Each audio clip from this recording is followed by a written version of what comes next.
మన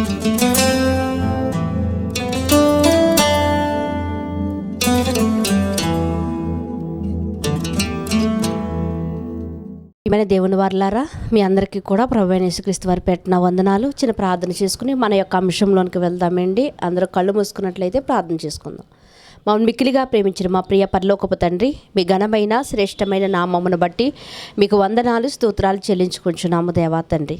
ప్రతి వారము నా తండ్రి మీ యొక్క తండ్రి బైబిల్లో తండ్రి అనేక మంది స్త్రీలను తండ్రి మీరు రాయించినటువంటి భక్తి కలిగినటువంటి వారిని తండ్రి మేము ధ్యానించుకుంటూ మా బ్రతుకులను సరిచేసుకున్నట్టుకు ప్రయత్నిస్తూ ఉండగా తండ్రి మాకు చక్కటి వాక్కులను మాకు అనుగ్రహిస్తారని కోరుకుంటూ అయ్యా మరొకసారి తండ్రి దేవా తండ్రి అయ్యా కూడి ఉన్నటువంటి నీ పిల్లలమైన మమ్మల్ని జ్ఞాపకం చేసుకోమని మీ పరిశుద్ధాత్మ ప్రేరణ మీ ఆత్మ ప్రేరణ మాకు దయచేసి తండ్రి వినగల చెవి గ్రహించగల హృదయం లోబడే జీవితాలుగా మా జీవితాలు మలుస్తారని కోరుకుంటూ సమస్త మహిమ ఘనత ప్రభావములు మీకు ఆరోపించుకుంటూ మీ కుమారుడు మా రక్షకుడైన యేసుక్రీస్తు వారి ఉన్నత నామున అడిగి వేడుకొనిచున్నాం పరమ తండ్రి, ఆమేన్. క్రీస్తునందు ప్రియమైన దేవుని వారలారా, మీ అందరికీ కూడా మరొకసారి వందనాలండి. అయితే ప్రతి వారము కూడా మనము ఒక్కొక్క స్త్రీని గురించి మనం ధ్యానించుకుంటూ బైబిల్ గ్రంథంలో ఉన్నటువంటి ఎన్నో చక్కని విషయాలను గురించి మనము ఆలోచిస్తూ ఉన్నాం. అయితే దేవుడు మనకి మొట్టమొదటిగా మనకి ఏర్పాటు చేసినటువంటి వాక్య భాగం ఏమిటి అంటే కీర్తనల గ్రంథము 68వ అధ్యాయము 11వ వచనములో ఉన్నటువంటి మాటను మనం ఒక్కసారి చదువుకుని మనం ముందుకు వెళ్దాం. ప్రియమైన దేవుని వారలారా, ప్రభు మాట సెలవిచ్చుచున్నాడు, దాన్ని ప్రకటించు స్త్రీలు గొప్ప సైన్యముగా ఉన్నారు. ప్రభు మాట సెలవిచ్చుచున్నాడు, దాన్ని ప్రకటించు స్త్రీలు గొప్ప సైన్యముగా ఉన్నారు. ఎలా ప్రకటిస్తున్నారు, ఎలా సైన్యముగా ఉన్నారు అంటే చాలా విధాలైనటువంటి స్త్రీలను మనం చూసాం. లోబడే స్త్రీలు, మాట్లాడే స్త్రీలు, నెనరు కలిగిన స్త్రీలు, తెలివి కలిగినటువంటి స్త్రీలు, దేవుని పరిచారకులుగా ఉన్నటువంటి స్త్రీలు, ఇలా ఎంతోమందిని మనం చూస్తూ వచ్చాం. అయితే ఈరోజు కూడా మన ఒక స్త్రీని గురించి మనం ధ్యానించుకుందాం. ఆ స్త్రీని ధ్యానించుకునే ముందు ఒక్కసారి వాక్యాన్ని గురించినటువంటి ఒక చక్కటి మాటను మనము చూద్దాం. ప్రియమైన దేవుని వారలారా, కీర్తన గ్రంథము 119వ అధ్యాయంలోనికి మీరు రాగలిగితే కీర్తన గ్రంథము 119వ అధ్యాయము 130వ వచనంలో ఉన్నటువంటి మాటను మీరు చూడగలిగితే ఏమని రాయబడి ఉందంటే, నీ వాక్యములు వెల్లడి అగుట తోడనే వెలుగు కలుగును, అవి తెలివి లేని వారికి తెలివిని కలిగించు. వాక్యం అంట వెల్లడి అగుట చేతంట, వాక్యం వినుట వలనంట మనకేం కలుగుతుందంటే తెలివి కలుగుతుందంట. ఇంకా మనకేం కలుగుతుందంట, వెలుగు కలుగుతుందంట. ఇంటికి దీపం ఇల్లాలు అన్నారు కనుక మరి ఇంటికి దీపంగా మనం ఉండాలి అంటే మనల్ని వెలిగించేది ఏంటి, మనల్ని నడిపించేది ఏంటి, మనల్ని ధైర్యపరిచేది ఏంటి అంటే అది కేవలము వాక్యం మాత్రమే అని చెప్పక తప్పదు ప్రియులారా. అయితే ఆలోచిద్దాం ప్రియమైన దేవుని వారలారా, ఈరోజు ఆలోచిద్దాము. అయితే అలాంటి వాక్యాన్ని మనం శ్రద్ధగా వినవలసిన వారమై ఉన్నాం. వినుట వలన విశ్వాసము కలుగును. విన్నటువంటి లూదియా తన కుటుంబాన్ని కట్టుకోవడమే కాకుండా తన దేశానికి సువార్తను ప్రకటించినట్లుగా మరి చరిత్ర పుస్తకాలు మనకు తెలియజేస్తూ ఉన్నాయి. అయితే ఈరోజు మన కొరకు ఏర్పాటు చేయబడినటువంటి స్త్రీ ఎవరు, ఆ స్త్రీని గురించి మనం ధ్యానిద్దాం ప్రియమైన దేవుని వారలారా. ఆ స్త్రీ ఎవరో చదువుకుందాం. సమూయేలు గ్రంథము 2వ గ్రంథంలోనికి మీరు రాగలిగితే, సమూయేలు గ్రంథము 2వ గ్రంథంలోనికి మీరు రాగలిగితే 21వ అధ్యాయము 21వ అధ్యాయము 10వ వచనములో ఉన్నటువంటి మాటను మనం చదువుకుందాం ప్రియమైన దేవుని వారలారా. సమూయేలు 2వ గ్రంథము 21వ అధ్యాయము 10వ వచనములో ఉన్నటువంటి మాటను నేను చదువుతున్నాను, మీరు చూడండి. అయ్యా కుమార్తెగు రిష్పా గోనెపట్ట తీసుకుని కొండపైన పరుచుకుని కోత కాలమారంభం మొదలుకొని ఆకాశము నుండి వర్షము ఆ కళేబరవుల మీద కురియ వరకు అచ్చటనేయుండి పగలు ఆకాశ పక్షులు వాటి మీద వాలకుండాను, రాత్రి అడవి మృగములు వాటిని తినకుండగానంట రాకూడదంట, వాటిని కాచుతూ ఉన్నదంట. ఎవరండి ఈవిడ? అయ్యా కుమార్తె అయినటువంటి రిష్పా. ఇంకా ఈమెను గురించి మనం చూడగలిగితే ఇదే రెండవ సమూయేలు గ్రంథము 3వ అధ్యాయము 7వ వచనములో చాలా చక్కగా ఈమె ఎవరో రాయబడి ఉంటుంది. అక్కడ రాయబడినటువంటి మాట ఏమిటి అంటే, ఈమె సౌలు గారి యొక్క ఉపపత్ని అని బైబిల్ గ్రంథంలో రాయబడింది. ఇదే మాటను మనం సమాజంలో కొన్ని ప్రదేశాల్లో మనం వింటూ ఉంటాము, కొంతమంది దగ్గర మనం వింటూ ఉంటాము. ఏంటి అంటే ఉపపత్ని అంటే ఉంపెడగత్తె అంటూ ఉంటారు. ప్రియమైన దేవుని అంటే భార్య కాదు, భార్యకు ఉన్నటువంటి విలువ ఆమెకు ఉండదు కనుక ఈమెను ఉపపత్ని అని వ్రాయించారు. అయితే మనం చూడగలిగితే ఈమె సౌలు గారి యొక్క ఉపపత్ని, ఈమె పేరు రిష్బా, ఈమె అయ్యా కుమార్తె, ఈమె పేరు రిష్బా.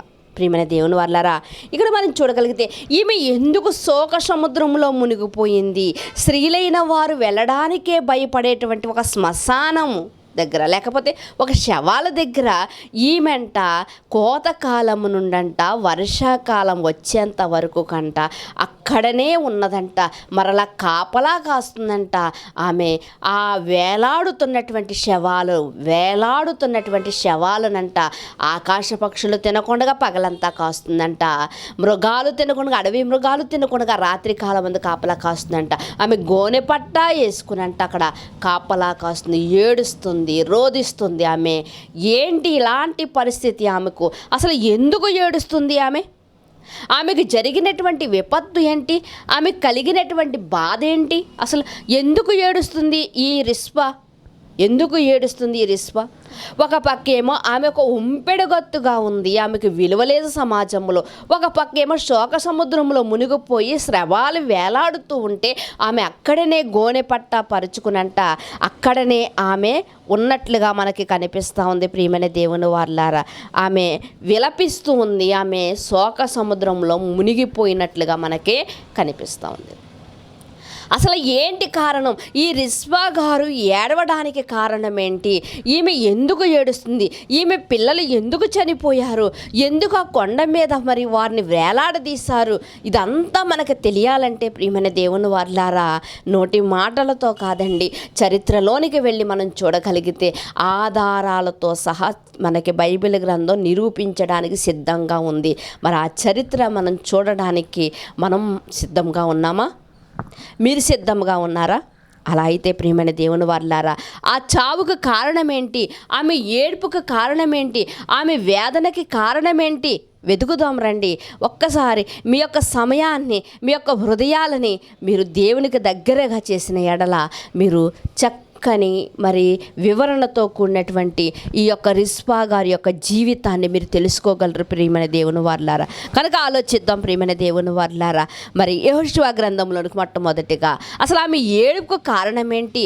ఆమె బిడ్డలు చనిపోవడానికి కారణం ఏంటి? మనకు తెలియాలంటే చరిత్ర పుటల్లోకి మనం వెళ్ళక తప్పదు ప్రియమైన దేవుని వాళ్ళారా. కనుక కొంత అచ్చట కొంత ఇచ్చట వ్రాయబడింది, సూత్రం వెంబడి సూత్రము అంట ప్రియమైన దేవుని వాళ్ళారా. కనుక ఒక్కసారి మనం చూడగలిగితే చూడండి ఒకసారి మరి యెహోషువ గ్రంథము 9వ అధ్యాయము 9వ అధ్యాయము 3వ వచనాన్ని మీరు చూడగలిగితే 9వ అధ్యాయము 3వ వచనాన్ని మీరు చూడగలిగితే ఇక్కడ యెహోషువ గారు మరి మోషే గారి తర్వాత యెహోషువ గారు నాయకత్వంలో జరుగుతున్నటువంటి సందర్భం ఇది. 3వ వచనం అండి.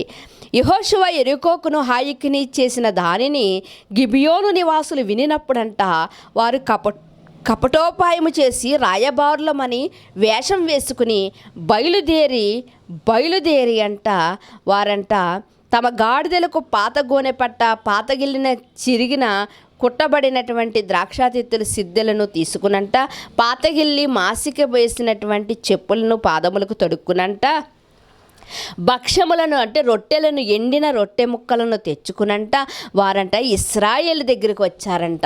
ఇదంతా చదివితే మనకు చాలా సమయం పడుతుంది కనుక ఇక్కడ నేను చెప్తాను. ఇక్కడ ఇశ్రాయేల్ అందరూ ఐగుప్తు దేశములో నుండి వస్తున్నప్పుడంట ఇశ్రాయేల్ యొక్క దేవుడైనటువంటి యెహోవా చేస్తున్నటువంటి అద్భుత కార్యాలను బట్టి ప్రతి ఒక్కరూ అడలిపోతున్నారండి. ఇక బాషాను రాజును, ఇక కొంతమంది రాజులను దేవుడు ఎలా అయితే అపజయపాలు చేశాడో ఇవన్నీ ఇవన్నీ విన్నప్పుడంట ప్రజలందరికీ గుండెలు అవిసిపోతున్నాయంట, గడగడ వణుకుతున్నారంట.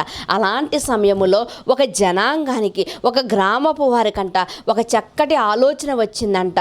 ఏంటి అంటే, మనము ఎవరమో తెలియకుండా వారితో మనం సంధి చేసుకుందాం, మనం వారితో సంధి చేసుకుందాం అని వారంట మారువేషంలో వచ్చారంట. వారు ఎవరు అంటే గిబియోనీయులు. వారు మారువేషంలో వచ్చారు. వారి వస్త్రాలు పాతగిల్లిపోయినాయి అంట.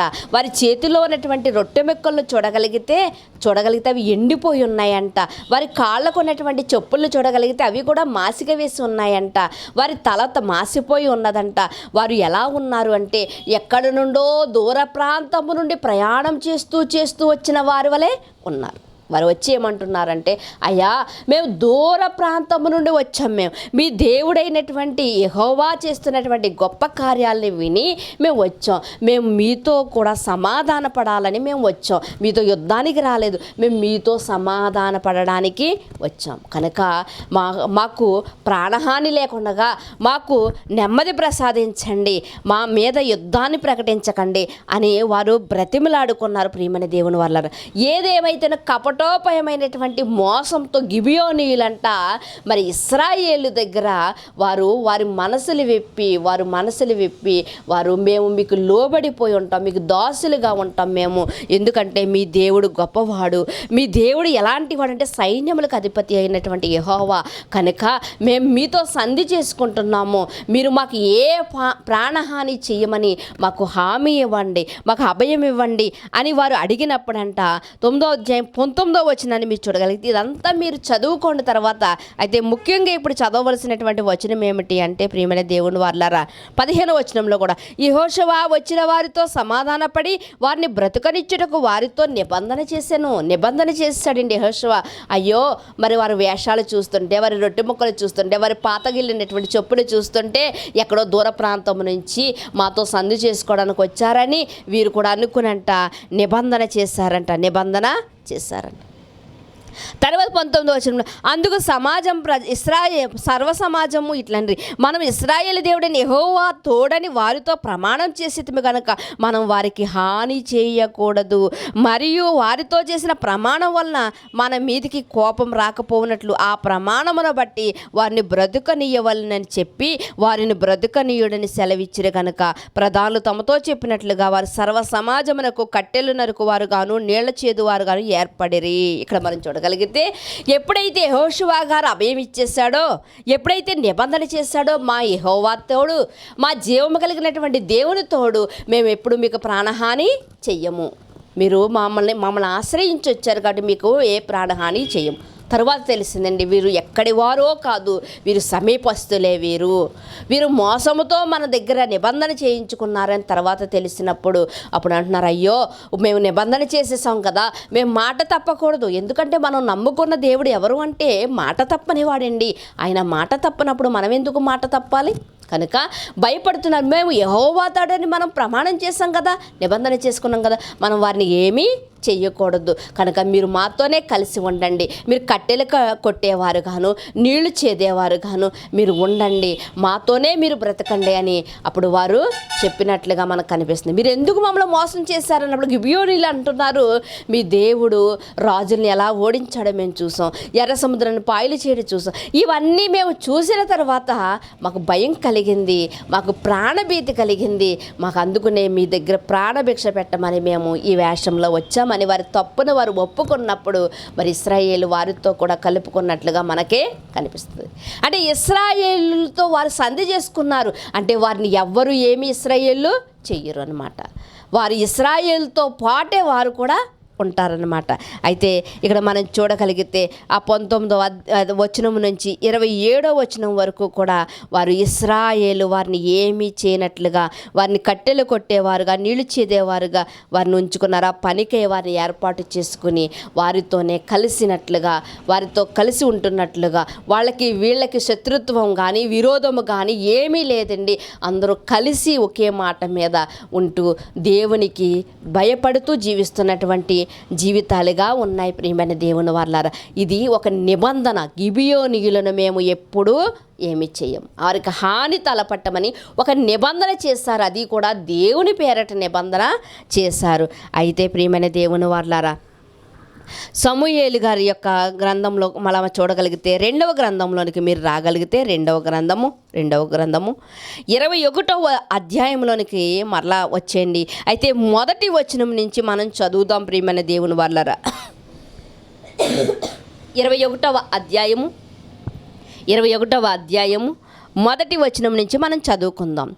దావీదు కాలమున 3 సంవత్సరములు విడవకుండా కరువు కలగగా దావీదు యెహోవాతో మనవి చేసెను.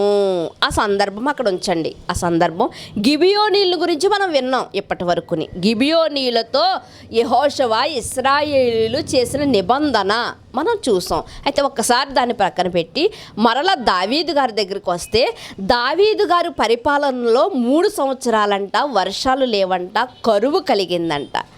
అప్పుడు దావీదు గారు దేవుని సన్నిధిలో ఆయన అడుగుతున్నాడు, దేవా తండ్రి, ఈ కరువుకు కారణమేంటి? మేము ఏం తప్పు చేసాం? మాలో ఉన్న లోపమేంటి? దాన్ని నువ్వు చెప్పిన యెడల మేము సరిదిద్దుకుంటాం కదా అని దేవుని సన్నిధిలో విచారణ చేయడానికి దావీదు గారు వెళ్ళినప్పుడంట, దావీదు గారితో దేవుడు మాట్లాడుతున్నటువంటి మాట ఏంటి అంటే చూడండి, అక్కడ 2వ వచనం మొదటి వచనమే చివరి మాటల్లో, సౌలు అందుకు యెహోవా ఇలాగ సెలవిచ్చిన, సౌలు గిబియోనీయులను హతము చేసెను గనుక అతనిని బట్టి నరహంతకులుగా అతని ఇంటి వారిని బట్టి శిక్షగా ఈ కరువు కలిగెను. ఏమండి, ఎప్పుడైనా సరే మనకు కొంచెం శోధన వచ్చినప్పుడైనా, ఏదైనా మనకి ఏదైనా సంభవించినప్పుడన్నా మన ఇరుగింటి వాళ్ళ దగ్గరికి, పొరుగింటి వాళ్ళ దగ్గరికి వెళ్ళి విచారణ చేస్తూ ఉంటాం, బంధువుల దగ్గరికి వెళ్ళి విచారణ చేస్తూ ఉంటాం. కానీ మనం వెళ్ళవలసిన దేవుని సన్నిధికి అండి. దావీదు గారు అందుకునే సుబుద్ధి కలిగిన వాడు అని బైబిల్లో చక్కటి పేరు ఆయనకి పెట్టబడింది. దావీదు గారు ఎక్కడికి వెళ్ళి ఆయన విచారణ చేస్తున్నాడు? విచక్షణ జ్ఞానం కలిగిన వాడు దావీదు అంటాను. ఎందుకంటే మనకు ఆ జ్ఞానం లేక, మనకి ఏదైనా చిన్న శ్రమ ఉన్నా, చిన్న ఏదైనా సమస్య ఉన్నా మనము వాళ్ళ దగ్గరికి వీళ్ళ దగ్గరికి వెళ్ళి ఆలోచిస్తుంటాం. కానీ దావీదు గారు ఎవరి దగ్గర ఆలోచిస్తున్నాడు, ఎవరి దగ్గర విచారణ చేస్తున్నాడు అంటే దావీదు గారు దేవుని సన్నిధిలో. అప్పుడు దేవుడు ఏమంటున్నాడు అంటే, నాయనా మీ తప్పేమీ లేదు, ఇశ్రాయేలు తప్పేమీ లేదు, కానీ ఇదిగో మొట్టమొదటి రాజుగా నేను ఎన్నుకున్నాను చూసావా, ఆ సౌలు అన్నీ తెలిసిన వాడైనప్పటికీ కూడా, మొట్టమొదట సౌలు గారు చాలా మంచివాడుగా ఉండేవాడండి. అన్నీ తెలిసినప్పటికీ కూడా సౌలు మహారాజు ఏం చేశాడు అంటే, గిబియోనీయులు మనతో వాళ్ళు సంధి చేసుకున్నారని తెలిసినప్పటికీ కూడా గిబియోనీయులనంట హతము చేశాడంట. అయితే సౌలును బట్టి తన కుటుంబం అంతా కూడా హంతకుల జాబితాలోనికి వెళ్ళిపోయింది కనుక సౌలును బట్టి ఈ కరువు కలిగింది అని చెప్పినప్పుడు, గిబియోనీయులు ఇశ్రాయేలు సంబంధికులు కారు, వారు అమ్మోరీయులు, శేషించిన వారు ఇశ్రాయేలు మిమ్మును చంపమని ప్రమాణపూర్వకముగా వారితో చెప్పియుండిరి. కానీ సౌలు ఇశ్రాయేలు యూదావారి యందు ఆసక్తి గలవాడే. సౌలంట దేవుని యందు ఆసక్తి కలిగిన వాడు కాదండి. ఎవరి యందంట? యూదావారి యందును ఇశ్రాయేలు వారి యందును ఆసక్తి కలిగిన వాడే వారిని హతము చేయుచుచుండెను.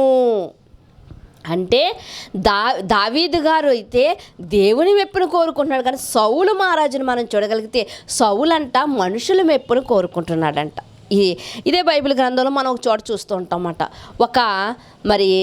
ఒక శిల్పాన్ని ఆయన పెట్టుకున్నట్లుగా కూడా మనకి కనిపిస్తుంది, జయోత్సవములు చేస్తున్నట్లుగా కూడా కనిపిస్తుంది. అంటే సౌలు గారి యొక్క జీవితాన్ని మనం చూడగలిగితే, రాజు అయిన తర్వాత ఆయన మనుషుల మెప్పును పొందాలని ఆశపడుతున్నాడు.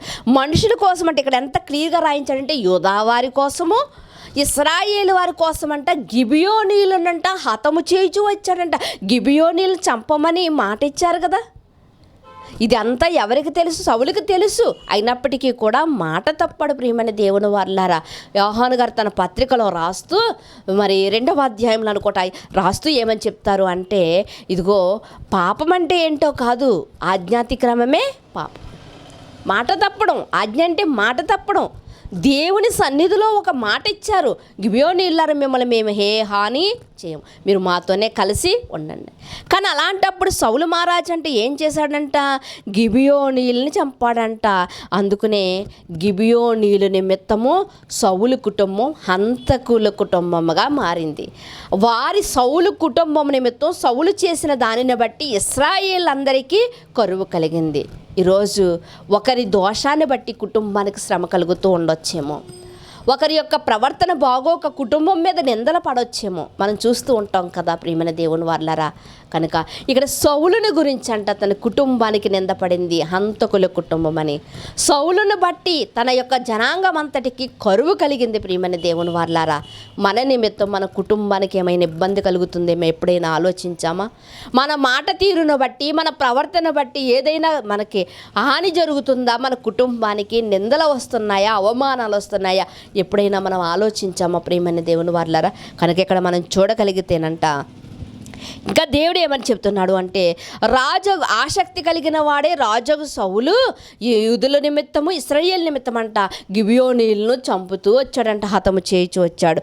అయితే మరి దీనికి పరిష్కారం ఏంటి? దావీదు అడుగుతున్నాడు, నాయనా మరి చెప్పావు కదా, సమస్య ఏంటో చెప్పావు, ఎందుకు వచ్చిందో, దీనికి పరిష్కారం ఏంటి, దీనికి సొల్యూషన్ ఏంటి, మాకు చెప్తే మేము దాన్ని సరిదిద్దుకుంటాం కదా అని చెప్పి మరి దావీదు గారు అడిగినప్పుడు దేవుడు చెప్తున్నటువంటి మాట, నువ్వు గిబియోనీయులను పిలిపించి వాళ్ళు ఎంత బాధపడుతున్నారో, మాట ఇచ్చి తప్పారు, మాట ఇచ్చి, అమ్మో ఈ దేవుడిని నమ్ముకున్న వాళ్ళు ఇంతేనా? దేవుడిని నమ్ముకున్న వాళ్ళకి మాట నికరం ఉండదా? దేవుడు నమ్మిన వాళ్ళకి మాటల మీద నిలబడడం ఉండదా? ఇలా చెప్పుకుంటారు కదా. అంటే మనల్ని బట్టి దేవునికి అవమానం కనుక ఇదిగో ఒకరోజు వారు కూడా గిబియోనీలు అనుకునే ఉంటారు, అయ్యో యెహోవా అంటే ఎంత గొప్పవాడు కదా, ఎంత పౌరుషం కలిగిన దేవుడు కదా, అలాంటి దేవుడిని నమ్ముకున్నటువంటి వేళ్ళు దేవుని మీద మరి మనకి వాగ్దానం చేశారు కదా, దేవుని తోడని మనకు ప్రమాణం చేశారు కదా, నిబంధన చేసుకున్నారు కదా, మాట తప్పారేంటని వాళ్ళు కూడా అనుకుంటారు కదా. అందుకని ఇక్కడ దావీదు గారు వారిని పిలిపించంట ఏం చెప్తున్నా అంటే, రాజుగా దావీదు గిబియోనీయులను పిలువనంపించి, నేను మీకేమి చేయగోరుదును, యెహోవా స్వాస్యమును మీరు దీవించినట్లు దోష నివృత్తికి దేని చేత నేను ప్రయాచితం చేయుదునని వారిని అడిగాను. సౌలు చేసింది దోషమే. ఈ దోషం నిమిత్తము మీరు ఎంతో బాధింపబడ్డారు కనుక, ఎంతో నష్టపోయారు కనుక, మీ నష్టాన్ని పూడ్చాలంటే, మీ మనసుల్లో ఉన్నటువంటి బాధను మీరు నెమ్మది పొందాలి అంటే మేము ఏం చేయాలి? మీకు దేవుడు మిమ్మల్ని ఆశీర్వదించాలి అంటే మేమేం చేయాలి? మీరు మరి యెహోవా స్వాస్యమైనటువంటి మమ్మల్ని అందరినీ మాకు కరువు వచ్చేసింది. ఎవరి వల్ల తెలుసా? మీ వలనమాట. మీరు బాధింపబడ్డారు, మీ బాధపడ్డారు కాబట్టి మీ బాధను చూడలేక మా కడుపులు కాలుస్తున్నాడు దేవుడు. మీకేం కావాలో చెప్పండి, అది నేను ఇస్తాను మీకని ఇక్కడ దావీదు గారు అడుగుతున్నప్పుడు, గిబియోనీలు సౌలు అతని ఇంటి వారు చేసిన దాని నిమిత్తము ప్రయాచితము కలుగుటకే వెండైనను బంగారమైనను మరి ఏదైనాను మాకు అవసరం లేదు రాజా. దావీదుతో గిబియోనీలు మాట్లాడుతున్నారు. పిలువనంపించాడు. గిబియోనీలు మాట్లాడుతున్నారు ఏమనంటే, మాకు బంగారమైనను మాకు వెండైనను ఇశ్రాయేల్లో ఎవరినైనా చంపడం మాకు ఇష్టం కాదు, ఇశ్రాయేల్లో ఎవరినైనా చంపడం కూడా మాకు ఇష్టం కాదు. అయితే అంతటా దావీదు మీరు ఏమి కోరుదురో దానిని మీకు చేయుదునని చెప్పినప్పుడు, వారు మాకు శత్రువులై మమ్మను నాశనము చేయుచు ఇశ్రాయేలు సరిహద్దుల్లో ఉండకుండగా మమ్మను మేము లయమంగునట్లు మాకు హాని చేయనుద్దేశించిన వాని కుమారులలో 7 మాకు అప్పగించు.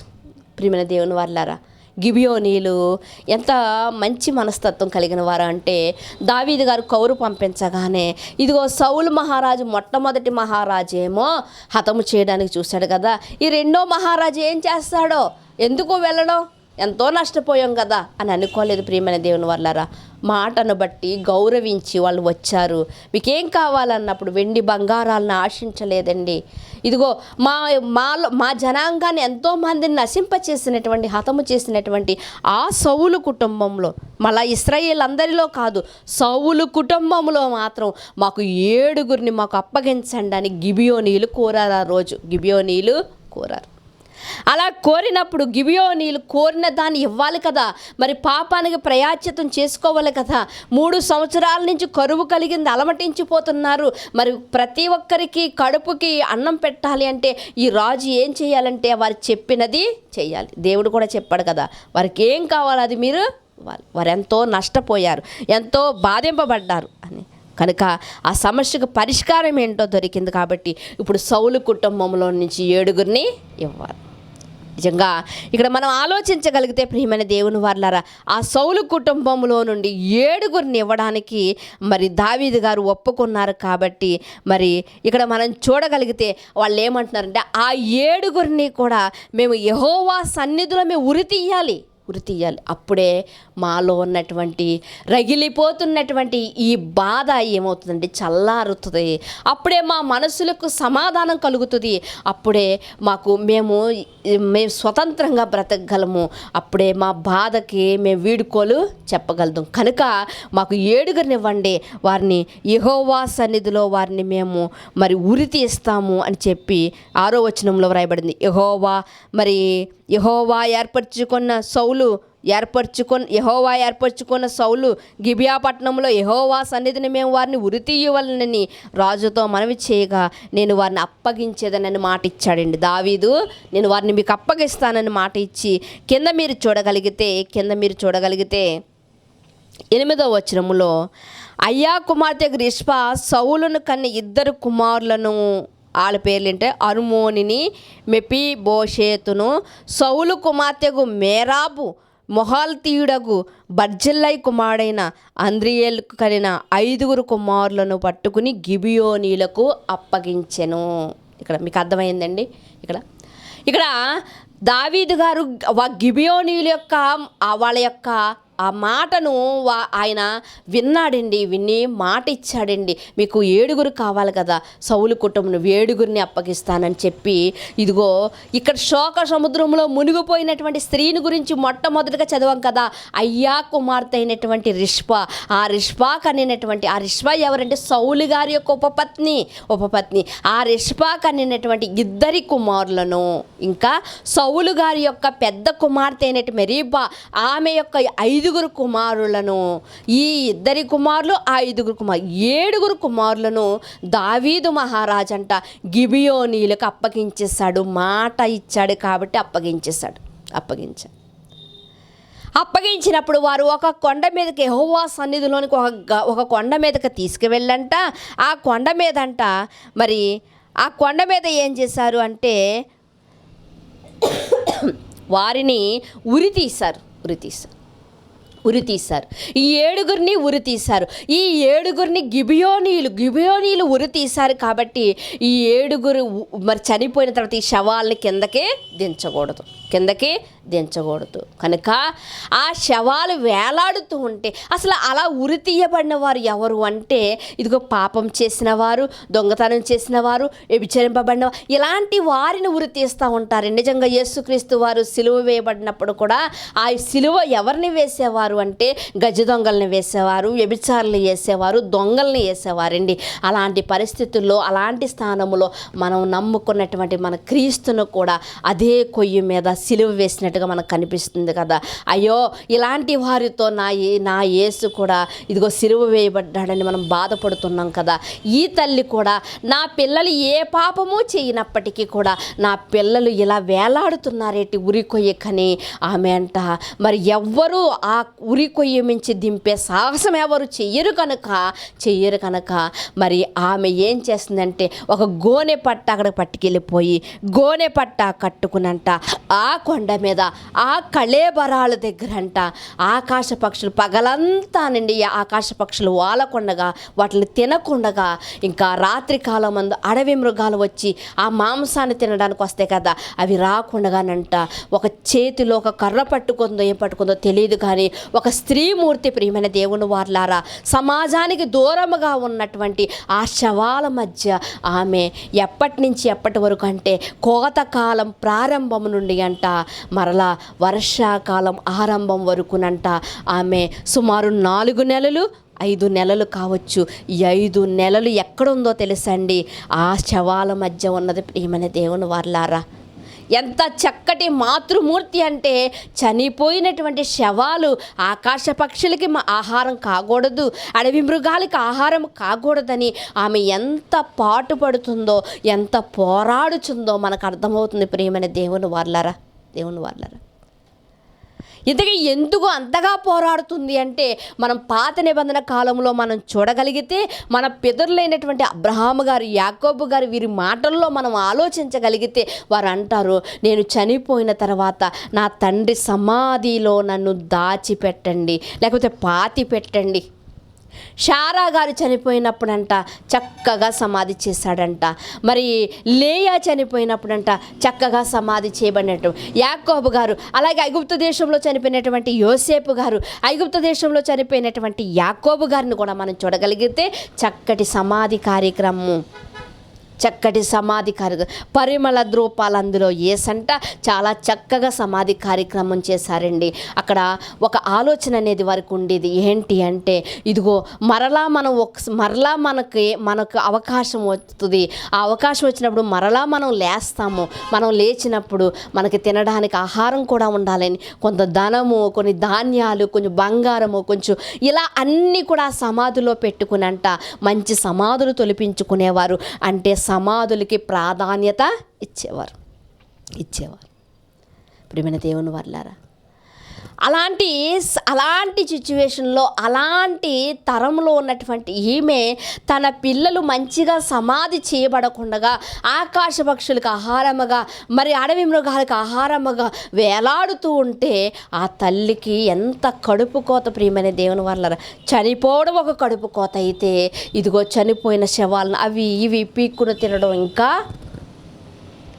కనుక ప్రియమైన దేవుని వారలారా, మరి మనం బైబిల్ గ్రంథంలో చూడగలిగితే నిర్గమాకాండము 14వ అధ్యాయం 11వ వచనంలో కూడా ఒక చక్కటి మాట ఉంటుంది. ఏంటి అంటే, ఇదిగో ఎర్ర సముద్రాన్ని చూడగానేనంట మరి వెంటనే ఆగిపోయి ఇశ్రాయేలు అందరూ అంటున్నారు, ఐగుప్తులో సమాధులు లేవనా, ఇదిగో ఎడారంట, ఈ అరణ్యం అంట మమ్మల్ని నడిపిస్తూ ఇదిగో సముద్రంలోనికి మమ్మల్ని తీసుకొచ్చావు, మాకు అక్కడ సమాధులు లేవు అంటున్నారు. అంటే సమాధులకు చాలా ప్రాధాన్యత ఇచ్చేవారన్నమాట. కనుక ప్రియమైన దేవుని వారలారా, మనం యెజబెలు మరణాన్ని కూడా మనం చూడగలిగితే, ఇదిగో నువ్వు మంచిగా సమాధి చేయబడకుండా నీ మాంసమును కుక్కలు తింటాయి, నీ రక్తాన్ని కుక్కలు నాకుతాయని నిజంగా ప్రవక్త చెప్పినట్లుగా అట్టి రీతిగా ఒక నీచమైనటువంటి చావు, ఒక శపితమైనటువంటి చావు. చూడండి, ఇప్పటికీ కూడా అంటూ ఉంటారు కదా, కుక్క చావు చేస్తామంటారు. ఏమంటే రైలు యాక్సిడెంట్లు లేకపోతే కొన్ని యాక్సిడెంట్లు అయినప్పుడు చూడండి, అయ్యో శవం కూడా కనిపించలేదంట. సముద్రంలో కూలిపోయినటువంటి ఓడల విషయంలో, పడవల విషయంలో, సముద్రంలో పడిపోయిన వాళ్ళు, నీటిలో పడిపోయిన వాళ్ళు, ఇలా మరి భూకంపాలు వచ్చి ఇలాంటివన్నీ, అయ్యో శవం కూడా కనిపించలేదంట. ఎంత దుఃఖమో, ఎంత విచారమో అంటూ ఉంటారు కదా. అంటే మంచిగా సమాధి చేయబడుట అనేది ఒక విలువైనటువంటి కార్యక్రమంగా, ఒక గౌరవ పదంగా వారు అనుకునేవారు. ప్రియమైన దేవుని వారులారా, కనుక ఆమె 4 నుండి 5 నెలలంట అక్కడే కూర్చునంట విలపిస్తూ, రోధిస్తూ, శోక సముద్రంలో మునిగిపోయి, నిజంగా ప్రపంచం ఇలాంటి తల్లి ఉండదేమో అనుకుంటాను. ప్రియమైన దేవుని వారులారా, ఇలాంటి తల్లి ఉండదేమో. ఏమంటే అక్కడ మెరీబా ఉన్నట్లుగా మనకు కనిపించట్లేదు. 5 కుమారులు, ఆమెకైతే 5 కుమారులు, కానీ 2 కుమారులను కన్నటువంటి తల్లి మాత్రం ఎక్కడ ఉంది అంటే ఆ శవాల మధ్య జీవిస్తూ ఉంది. ప్రియమైన దేవుని వారలారా, నా పిల్లలు మంచిగా సమాధి చేయబడలేకపోతున్నారే అని ఎంత వేదన ఆమెలో. ఈరోజు మన పిల్లలు సంఘానికి రాకపోతే మనకు వేదన ఉండదండి, మన పిల్లలు మీటింగ్స్కి రాకపోతే మనకు వేదన ఉండదండి. ఎవరైనా అడిగితే ఏదో చెప్పేస్తూ ఉంటాం. ప్రియమైన దేవుని వల్ల లోపల గద్దిస్తూ ఉంటుంది. ఇదిగో వాక్యానికి రాకుండా నీ పిల్లలు చేసే పాటే ఉంది అని మన అంతరాత్మ మనతో మాట్లాడుతూ ఉంటుంది. కానీ మనం వాటిని ఏమి పట్టించుకోం. ప్రియమైన దేవుని వారలారా, ఎందుకంటే లోకానికి చేరువైపోయారు మన పిల్లలు. మనము కూడా లోకానికి అలవాటు పడిపోయాం కాబట్టి ఇదిగో 1 గంట వచ్చి ఏం చేసేస్తారులే, ఏం వినేస్తారులే అనుకుని చాలామంది పిల్లల్ని కూడా తీసుకురానటువంటి వారు చాలామంది ఉన్నారు. ప్రియమైన దేవుని వారలారా, అయితే ఇక్కడ మనం చూడగలిగితే, మన పితరుల కాలం నుండి కూడా మనం చూడగలిగితే సమాధి కార్యక్రమానికి చాలా ప్రాధాన్యత వారు ఇచ్చినట్లుగా మనకి కనిపిస్తూ ఉంటుంది ప్రియమైన దేవుని వారలారా. అయితే ఇక్కడ మనం చూడగలిగితే దావీదు గారు వారితో మాట్లాడినప్పుడు 7 మాకు అప్పగించాలి అన్నప్పుడు ఈ 7 అప్పగించేసినప్పుడంట ఈమె మరి తన బిడ్డల కొరకు చేస్తున్నటువంటి విజ్ఞాపన తన పిల్లల కొరకు ఆమె ఏడుస్తున్నటువంటి కన్నీరునంట మరి ఎక్కడ వరకు చేరింది అంటే రాజు చెవిన పడిందంట. ఇదిగో సౌలు ఉపపత్ని అయినటువంటి రిష్పా తన 2 కుమారులను నీవు అక్కడ ఉరి తీయించడానికి గిబియోనులకు అప్పగించేసావు కదా. ఆ తల్లి అప్పటి నుంచి ఇప్పటి వరకు ఆ శవాల దగ్గరే కూర్చుని ఉంది, అంగలారుస్తుంది ఆ తల్లి. ఏమంటే ఏ తల్లిదండ్రులైనప్పటికీ కూడా తమ పిల్లలు బాగుండాలని ఒక తండ్రి రిక్షా తొక్కుతూ ఉంటాడండి, ఒక తండ్రి ఆటో తోలుతూ ఉంటాడండి. కానీ నా పిల్లలు నేను రిక్షా తొక్కుతున్నాను కదా, నా కుమారుడు ఆటో అన్న కొనుక్కోవాలి అని కాదండి, నా కుమారుడు ఒక చిన్న ఉద్యోగం చేసుకోవాలన్నటువంటి ఆరాటం తల్లిదండ్రుల్లో ఉంటుంది ప్రియమైన దేవుని వారలారా. కన్న కొడుకులిద్దరూ కూడా కళ్ళ ముందు ఇదిగో మంచిగా సమాధి చేయబడకపోయేసరికి ప్రియమైన దేవుని వారలారా ఆమె ఎంత దుఃఖపడుతుందో, ఆ దుఃఖ వేదన ఆ రోదన ధ్వని ఎక్కడికి వెళ్ళిందంటే మరలా దావీదు గారి దగ్గరికి వెళ్ళిందంట. దావీదు గారి దగ్గరికి వెళ్ళినప్పుడు దావీదు గారి గుండె కరిగింది ప్రియమైన దేవుని. ఏంటి ఇన్ని నెలల నుంచి ఆమె అక్కడే ఉండి విజ్ఞాపన చేస్తుందా, అక్కడే ఉండి ప్రలాపిస్తుందా అని ఆశ్చర్యపోయి ఉంటాడు. నిజంగా ఆ తల్లి ప్రేమ కదా అనుకుని ఉంటాడు. అయితే వెంటనే ప్రియమైన దేవుని వారలారా మరి కౌరు పంపించాడు. ఎవరికి పంపించాడు అంటే ప్రియమైన దేవుని వారలారా మనం చూడగలిగితే చూడండి 12వ వచనాన్ని మీరు చూడగలిగితే 11 నుంచి, అయ్యా కుమార్తెయగు రిష్పాను సౌలు ఉపపత్ని చేసినది దావీదునకు వినబడిన కాబట్టి దావీదు పోయి సౌలు ఎముకలను అతని కుమారుడిని యోనాతాను ఎముకలను యాబేష్గిలాదు వారి యొద్ద నుండి తెప్పించెను. ఇక్కడ మరొక తెగవారు మనకు కనిపిస్తున్నారు. ఎవరండి వాళ్ళు? ఇంతకీ ఉరి తీసిన వాళ్ళు ఎవరండి? ఉరి తీసినటువంటి వాళ్ళు ఎవరంటే గిబియోనీయులు. ఇప్పుడు మరి ఆ ఎముకలను తేవడానికి ఎవరిని అడుగుతున్నాడు దావీదు అంటే యాబేష్గిలాదు వారిని అడుగుతున్నాడు. వీరొక తెగ, గిబియోనీలు ఒక తెగ. ఇందుకే వీళ్ళని ఎందుకు అడుగుతున్నాడు? ఇందుకే దావీదు గారు అడగడానికి కారణం ఏంటంటే ఆ తల్లి కాచినటువంటి కన్నీరు అతని గుండెను తాకింది ప్రియమైన దేవుని వారలారా. ఈరోజు మన పిల్లల కోసం, మన కుటుంబాల కోసం మన కార్చే కన్నీరు మన కన్న తండ్రి అయినటువంటి దేవుని దగ్గరికి చేరుతుందా? మన ప్రార్థన మన గడపైన జారుతుందా? ఆమె ఎక్కడో కొండ మీద శవాల దగ్గర ఆమె రోదిస్తుంటే ఆ రోదన ఎక్కడికి వెళ్ళిందంట? దావీదు మహారాజు అయినటువంటి దావీదు దగ్గరికి వెళ్ళిందంట. ఈరోజు నువ్వు విలపిస్తున్నటువంటి విలాపము, నువ్వు చేస్తున్నటువంటి విజ్ఞాపన ప్రార్థన, నువ్వు చేస్తున్నటువంటి మరి నీ యొక్క స్తుతి నీ గడప దాటుతుందా, పరలోకానికి వెళ్తుందా? ఆలోచించుకో ప్రియమైన దేవుని వారలారా. అయితే వెంటనే ఎవరికి కౌరు పంపించాడు అంటే యాబేష్గిలాదు వారికి కౌరు పంపించాడు. దావీదు యాబేష్గిలాదు వారికి మరి వారికే ఎందుకు కౌరు పంపించాడు? వాళ్ళనే ఎందుకు ఆ ఎముకలు తెమ్మని వారిని సహాయం కోరినట్లుగా కోరుతున్నాడు దావీదు? ఇది మనకు తెలియాలి ప్రియమైన దేవుని వారలారా. ఎందుకు దావీదు గారు అడుగుతున్నారు యాబేష్గిలాదు వారు? ఈయన మహారాజు కదా, ఈయన వెళ్ళి తేవచ్చు కదా? కాదండి, అవి ఎక్కడున్నాయి? సౌలు గారి ఎముకలు కూడా, అతని కుమారుల యొక్క ఎముకలు కూడా ఎక్కడ ఉన్నాయి తెలియాలి కదా ప్రియమైన దేవుని వారలారా. కనుక దావీదు చాలా మరి దేవునికి భయపడే వ్యక్తిగా మనకు కనిపిస్తుందండి. నిజంగా సౌలు గారి యొక్క మరి పెద్ద కుమార్తె కొడుకులు 5 ఉపపత్ని కుమారులు 2 అప్పగించాడు. కానీ సౌలు గారికి యోనాతాన్ అనే కుమారుడు ఉన్నాడు, ఆ కుమారుడికి కుమారుడు ఉన్నాడు. కానీ ఆ రూల్స్ ప్రకారంగా మనం చూడగలిగితే అసలు యోనాతాను కుమారుడిని అప్పగించాలి కదా. కానీ ఎందుకు అప్పగించలేదో తెలుసా? దావీదు యోనాతానుకి ప్రమాణం చేశాడు. ఏంటో తెలుసా? నేను నీ సంతతి వారికి ఏ హాని చెయ్యను. ఏమండి, మరణం వచ్చినా కానీ మాట తప్పనటువంటి వారండి ఆ రోజు ఉన్న భక్తులు ప్రియమైన దేవుని వారలారా. ఈరోజు మన సొంత క్రియల కోసం, సొంత ఆలోచనల కోసం ఎన్ని మాటలు వదిలేస్తూ ఉంటామో ప్రియమైన దేవుని వారలారా, ఎన్ని మాటలు. కానీ దావీదు గొప్పతనం, దావీదు యొక్క సుబుద్ధి మనం చూడగలిగితే చాలా చక్కటి మరి తన జీవితాన్ని జీవించినట్లుగా, దేవునికి భయపడేవాడిగా ఉన్నట్లుగా మనకు కనిపిస్తూ ఉంటుంది. అయితే ఇక్కడ చూద్దాం ప్రియమైన దేవుని వారలారా. మరి ఇదే ఇదే సమూయేలు గ్రంథం, మొదటి సమూయేలు గ్రంథంలోనికి మనం వెళ్దాం. అసలు ఎందుకు దావీదు గారు వారిని రమ్మని పిలువనంపించాడు అని మనం చూడగలిగితే సమూయేలు మొదటి గ్రంథము 31వ అధ్యాయము 2వ వచనం నుంచి మీరు చూడగలిగితే 31వ అధ్యాయము సమూయేలు గ్రంథము మొదటి గ్రంథము 31వ అధ్యాయము 2వ వచనం నుంచి మీరు చూడగలిగితే, సౌలును అతని కుమారులను తరుముచు యోనాతాను, అబీనాదాబు, మెల్కీషువ అను సౌలు యొక్క కుమారులను హతము చేసిరి. యుద్ధంలో సౌలు ఓడిపోవుచుండగా అతడు అంబుల వేయువారి కంటపడి వారి చేత బహుగాయములు నొందెను.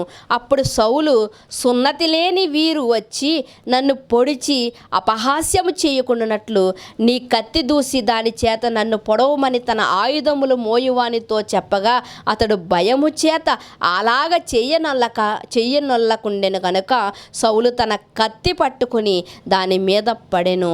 సౌలు మరణమాయను, అతని ఆయుధములు మోయేవాడు తాను తన కత్తి మీద పడి అతడును మరణమాయను.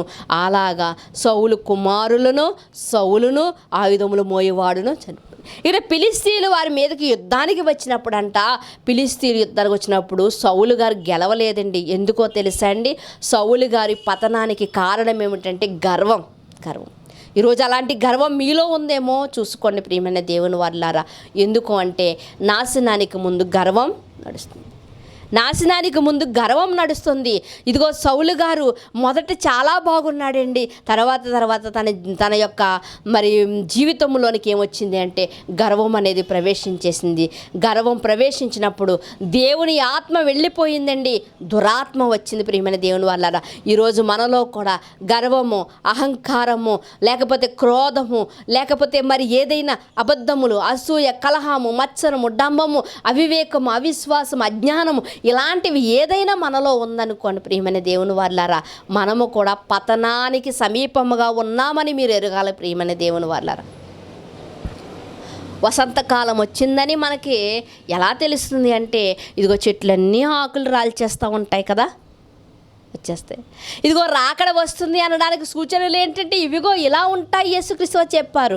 మరి నీ పతనానికి ఏంటి, నువ్వు సమీపముగా ఉన్నావని తెలియాలంటే ఇదిగో నీకు ఉన్నటువంటి లోటుపాట్లు ఎన్నో ఉన్నాయి, వాటిని నువ్వు సరి చేసుకుంటే సరే, లేకపోతే నువ్వు కూడా సౌలు వలె పతనం అయిపోతావు.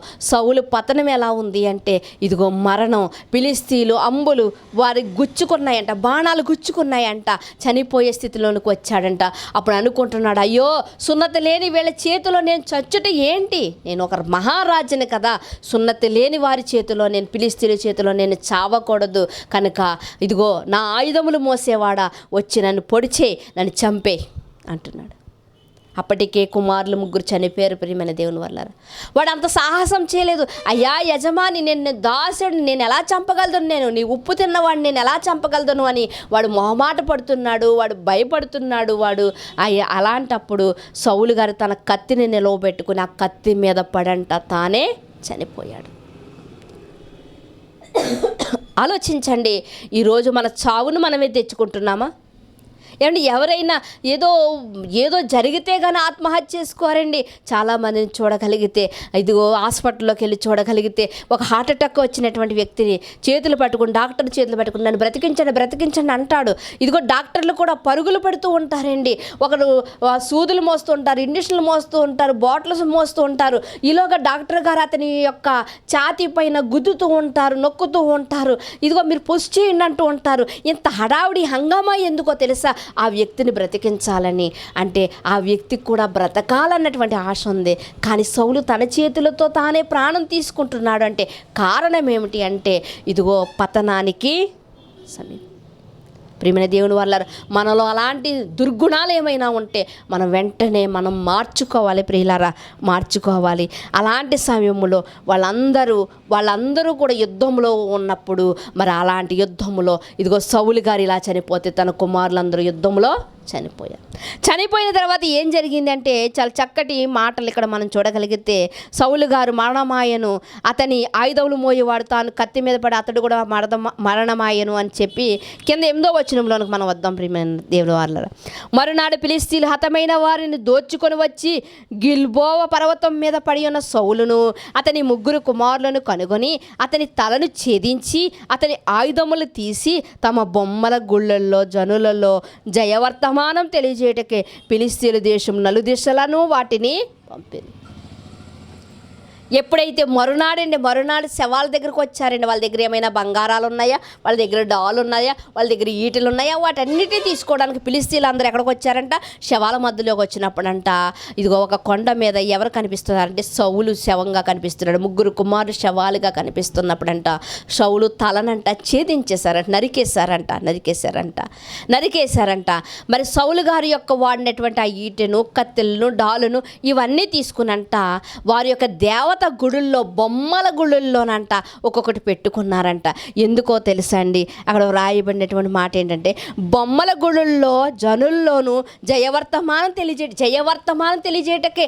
అంటే ఇదిగో ఈ సౌలు రాజుని, ఇశ్రాయేలు యొక్క మొట్టమొదటి రాజుని ఇదిగో మా బొమ్మే మాకు అప్పగించింది, మా దేవతే మాకు అప్పగించిందని జయధ్వనులు చేసుకోవడానికంట ఒక్కొక్క బొమ్మ గుడిలో ఒక్కొక్క దానిని ఒక ఆయుధాన్ని వాళ్ళు పెట్టుకున్నారంట. ప్రియమైన దేవుని వాళ్ళారా, నిజంగా ఒక జీవము కలిగినటువంటి దేవుడు మొట్టమొదటి రాజుగా ఎవరిని ఎన్నుకున్నాడంటే సౌలుని ఎన్నుకున్నాడు.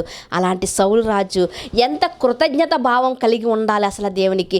అలా ఉండకుండా సొంత పెత్తనాలు చేసి స్వబుద్ధిని ఆధారం చేసుకుని ఇదిగో దేవుడు మాట వినుట శ్రేష్టము అంటే, దేవుడు ముట్టవద్దు అంటే ఆ ముట్టవద్దన్న చోట నుంచేమో కొన్ని గొర్రెలను తెచ్చి మరలా ఏమంటున్నాడంటే ఇవన్నీ దేవుని కొరకే, నీ దేవుని కొరకే అంటున్నాడు. ప్రియమైన దేవుని వల్ల అలా దేవుని ఆత్మను పోగొట్టుకుని దురాత్మను సంపాదించుకున్నాడు. విలువలేనివాడుగా మారిపోయాడు, ఆఖరికి మరణం అయిపోయాడు. ప్రియమైన దేవుని వల్ల ఇంకా చెప్పమంటారా, తన వల్ల దేవునికి అవమానం తెచ్చాడు. అందుకనే ఆ ఈటెలు, ఆ బళ్ళెములను వాళ్ళ గుళ్ళల్లో పెట్టుకుని వాళ్ళ పిల్లలకి ఏమని చెప్పుకుంటున్నారో తెలుసా వాళ్ళు, ఇదిగో సౌలు రాజు ఇశ్రాయేలు దేవుని పూజించేటువంటి, నమ్ముకున్నటువంటి, మరి మొట్టమొదటిగా ఆ దేవుడు ఎన్నుకున్నటువంటి రాజు మేము చిత్తుగా ఓడించాం, తల నెరికేసాం, ఇదిగో మన దేవతే మనకు అప్పగించింది అని వాళ్ళ పిల్లలకి కథలుగా చెప్పుకునేటట్లుగా అవకాశం ఇచ్చాడని సౌలు. ఈరోజు మనం అవకాశం ఇస్తున్నామా? క్రీస్తు మంచివాడేనండి, కానీ క్రైస్తవులు మంచివారు కాదు అంటున్నారు చాలామంది. ఎందుకో తెలుసా, మనం ఇచ్చినటువంటి చనువు అలాంటిది, లేకపోతే మనం ఇచ్చినటువంటి అవకాశం అలాంటిది. ప్రియమైన దేవుని వాళ్ళారా, అవునంటే అవును, కాదంటే కాదు అన్నట్లుగా మన మాట ఉండాలి. ఈరోజు అవునంటే కాదన్నట్లు, కాదంటే అవునన్నట్లుగా మన మాటలు ఉంటున్నాయి. అందుకని ఈరోజు విలువ లేదు ప్రియమైన దేవుని వాళ్ళారా, క్రైస్తవులకు విలువ లేదు. ప్రేమ మన దేవునికి ఎంత విలువైతే ఉందో, మన క్రీస్తుకి ఎంత అయితే పేరు ప్రత్యేకలు ఉన్నాయో, ఈరోజు క్రైస్తవులుగా మనకి లేవంటే ఎంత విచారకరం. ప్రియమైన దేవుని వాళ్ళారా, సౌలు పోగొట్టుకున్నట్లుగా మనం ఆ విలువను పోగొట్టుకుంటున్నామేమో. మనం విలువ పెట్టి కొనబడిన వారు మనం గుర్తు చేసుకోవాలి ప్రియమైన దేవుని వాళ్ళారా. అయితే ఇక్కడ మనం చూడగలిగితేనంట మరియు వారు అతని ఆయుధములను అష్టారోతు దేవి గుడిలో ఉంచి అతని మొండెములను బెత్సాను పట్టణపు గోడల తగిలించంట. అయితే ఫిలిష్తీయులు సౌలుకు చేసిన దాని గురించి వర్తమానము యాబేష్ గిలాదు వారికి వినబడెను. ఇక్కడ మనం చూడగలిగితే సౌలు గారి యొక్క తలను ఒకవైపు, సౌలు గారి యొక్క మొండెమును, అతని కుమారులు మొండెమునంటే ఒక గోడకు తగిలించారంట. అతని ఆయుధాలేమో అష్టారోతు గుడిలో పెట్టారంట. అష్టారోతు దేవి గుడిలో ఉంచంట. అతని మొండెములు అక్కడ గోడకు తగిలించారంట. అపహాస్యం చేసుకుంటున్నారండి. ఆ మొండెములు చూసి వీడా ఇశ్రాయేల్ని పాలించిన వాడు, ఇదిగో వీడినా జీవం కలిగిన దేవుడు ఎన్నుకున్నాడు అని అపహాస్యం చేయడానికి అవకాశం ఇచ్చాడు సౌలు రాజు. ప్రియమైన దేవుని వారలారా, అయితే ఈ వర్తమానం అంతా ఎవరు విన్నారంట? ఇశ్రాయేలు అందరూ విన్నారండి, కానీ ఎవరు ముందడుగేయలేదు. కానీ యాబేష్ గిలాదు వారంటే వినంట బలశాలులందరూ లేచంట, బలవంతులందరూ, వీరులందరూ లేచంట. ఆ యొక్క తెగలో ఉన్నవారు లేచి రాత్రి అంతా నడిచంట, రాత్రంతా ప్రయాణం చేసంట సౌలు మొండెమును అతని కుమారుల కళేబరములను బెత్సాను పట్టణపు గోడ మీద నుండి దించంట, యాబేషునకు తిరిగి వచ్చంట, వాటిని దహనము చేసిరంటే పాతి పెట్టిరి. ఇక్కడ మనం చూడగలిగితే ఇశ్రాయేలు ఇశ్రాయేలును పాలించినటువంటి మహారాజు. ఇశ్రాయేలుల్లో ఒక్కడు కూడా ముందుకు రాలేదండి. ఎందుకు? సౌలు గారి యొక్క బుద్ధి తెలిసిన వారు కనుక, సౌలు గారు చేసినటువంటి క్రియలు ఎరిగిన వారు కనుక ఇశ్రాయేల్లో ఎవ్వరూ రాలేదు. అయితే యాబస్ గిలాదు వారికి ఈ వర్తమానం విన్నప్పుడంట వారంట రాత్రంతా ప్రయాణం చేసంట మరి ఆ గోడ మీద నిండంట చాటున ఎవ్వరు చూడకుండానంట ఆ సౌలు గారి యొక్క మొండెమును అతని యొక్క కుమారుల యొక్క కళేబరములనంట ఎత్తుకుని వచ్చారంట, దొంగిలించి వచ్చంట. వాళ్ళు ఏం చేశారంటే వాటిని చక్కగా దహనం చేశారంట, అంటే వారు పాతి పెట్టారంట. ఇందుకీ ఇశ్రాయేలుకి లేనటువంటి బాధ యాబస్ గిలాదు వారికి ఎందుకు వచ్చిందండి? అంటే ఇప్పుడు రిష్పా గారి గురించి మనకు తెలియాలంటే ఇదిగో మనం గిబియోనీల గురించి ఆలోచించాం. ఈ శాపం ఎందుకు వచ్చింది? గిబియోనీలు అప్పగించమంటే రిష్పా గారు కుమారులు అప్పగింపబడ్డారు. అయితే ఇప్పుడు రిష్పా గారు వేదనను చూసినటువంటి దావీదు గారు మరి ఆ రిష్పా గారు ఆలోచన ఏంటంటే నా పిల్లలు మరి మంచిగా పాతి పెట్టబడాలి. ఈ మంచిగా పాతి పెట్టబడాలంటే మనం మరొక జనాంగాన్ని పరిశీలిస్తున్నాం. వారే యాబస్ గిలాదు వారు. యాబస్ గిలాదు వారికి ఎందుకండి బాధ? అసలు సౌలు గారి దగ్గరికి ఎందుకు వచ్చారు? సౌలు గారికి వారికి ఉన్నటువంటి సంబంధం ఏంటి? అసలు ఎందుకు వీళ్ళు ఈ రాత్రంతా ప్రయాణం చేసి ఈ మొండెములను ఈ కళేబరములను దొంగిలించి మరీ తీసుకువెళ్ళి పాతి పెట్టబడవలసినటువంటి అవసరత వాళ్ళకి ఏముంది అని మనం ఆలోచిస్తే ప్రియమైన దేవుని వాళ్ళారా చూద్దామండి. ప్రియమైన దేవుని వాళ్ళారా మరొక మాటను మనం చూద్దాం. అసలు ఎందుకు కారణం ఏంటన్నది మనకు తెలియాలి. కాబట్టి కొంత ఇక్కడ కొంత అక్కడ రాయబడి ఉంది. కాబట్టి ప్రియమైన దేవుని వాళ్ళారా వీళ్ళు ఎందుకు తెగించారు? వీళ్ళు ఎందుకు మహారాజునే చంపేశారు అంటే, అతని కుమారుని చంపేశారంటే యాబస్ గిలాదు వారు ఏమైనా మరి పెద్దవారా లేదా గొప్పవారా? లేదు కదా. అయినా భయపడకుండా తెగించి వెళ్ళారంటే కారణం ఏదో ఉంది ప్రియమైన దేవుని వాళ్ళారా. అయితే వీళ్ళు మనం చూడగలిగితే చూడండి, అదే మొదటి సమూయేలు గ్రంథము 3వ అధ్యాయము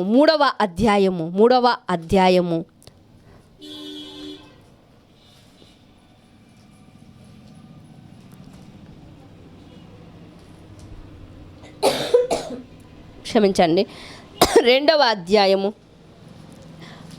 మొదటి సమూయేలు గ్రంథము 2వ అధ్యాయము 2వ